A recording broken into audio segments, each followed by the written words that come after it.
Warning: the following video contains fun graphics, special effects, and experimenting with video. Viewer discretion is advised.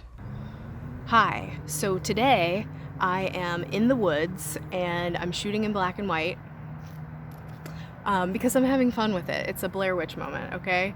And so yeah, I wanted to talk about scrying, two things about scrying. And they're both centered around the very beginning of a scrying session and kind of how to get into the scrying session.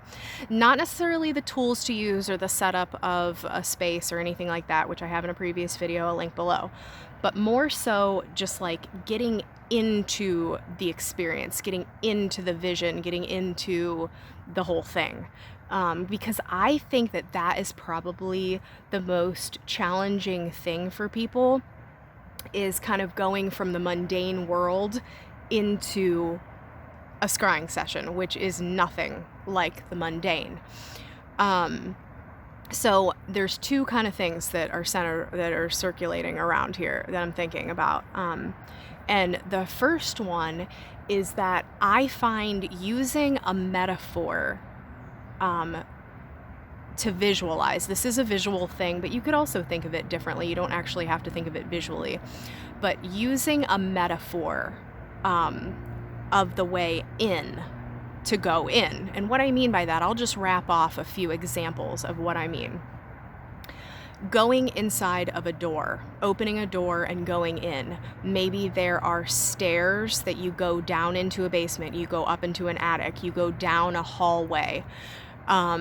Going into a cave, or opening up a window and looking out into the stars, or going into a forest, entering into a dark forest. It doesn't have to be dark, but things like that, where you're kind of transitioning, like where it's a liminal place, it's a liminal state, it's a place where you're crossing a precipice. Like you could think of it more celestial or like big. You could think of yourself going into a black hole or a tunnel, a wormhole. You could lay down and think of yourself as kind of like sinking into the ground. Really, the possibilities are endless, but the idea is when you first sit down to scry, to go to use these metaphors and visualize, or whatever it is that you're going to do with the metaphor, to kind of go deeper into the work, to go into the vision, just as a stepping stone in a way into the work. So that's the first thing. The second thing, for beginning or getting into a scrying session, is kind of being able to either get into a trance state, which you don't have to get into a trance state to scry. You do not. You can just, kind of chill out and meditate and have a scrying session, and it can be amazing. But if you can kind of let go of the physical body a little bit and let it kind of melt back, I guess, metaphorically, and kind of project yourself out a little bit into maybe an astral temple, or just like into something a little bit dreamy, like a liminal space, you're better off sometimes, not always, but that's one way of approaching scrying. So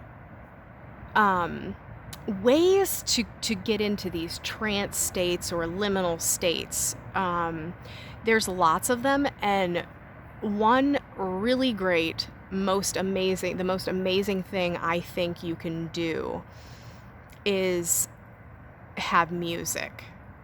So if you can play music, then, and it's something maybe rhythmic or something like that, sure. But I almost think maybe, or like playing some drums kind of rhythmically, or playing a couple notes on a guitar or a piano or something like that, and just kind of getting into it like that. That is one way that you can kind of get into a trance. I would say, though, that it's also maybe more beneficial to just listen to music. I'm not sure about that. I'm kind of 50-50 on that. I'm not sure if it's playing the music or listening to the music would be more beneficial, maybe different in different moments. But music just has a way of reaching deep into the soul, changing our states of existence. It tugs on our heartstrings. And so music, there's all kinds of music out, just even on YouTube, that you could just like type like trance music, or there's like different like delta waves or ambient music, whatever it is that just kind of strikes you. So that's one. Another one is breathing. And chanting too. Actually, I'm going to say chanting is next. So chanting. So if you can find a mantra, perhaps the simpler the better, like Om or Om Mani Padme Hum, or something very simple. Perhaps you could go a little bit more complex, but as you're like kind of cycling through the mantra, you can then kind of let go, and that can really get you into a liminal state. The next thing is breathing, and there are certainly many breathing techniques out there to look into, but if you can focus on your breath, and it kind of does go back to a rhythm. I think there's something to rhythm and trance, rhythm and liminality. It's like it's oscillating between back and forth. And if you can do that with your breath, that can be very helpful to get into your scrying session.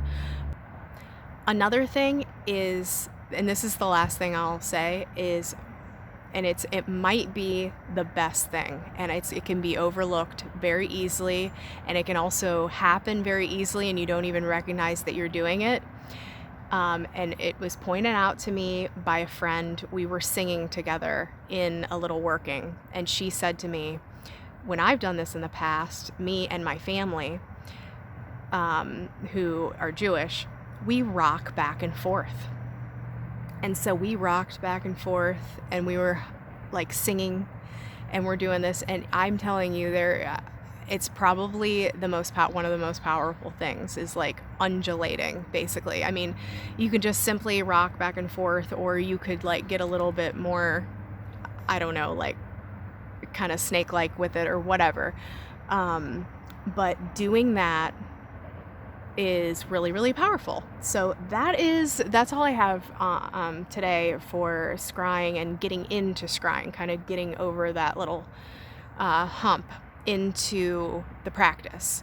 Let me know what you think, if there's anything that you think is vitally important that I'm missing. I feel like there are things in both of the categories that I could have talked a little bit more about, but I just really wanted to get this idea out there. So, all right, well, I hope that everyone is doing well, and I'll see you next time. Bye.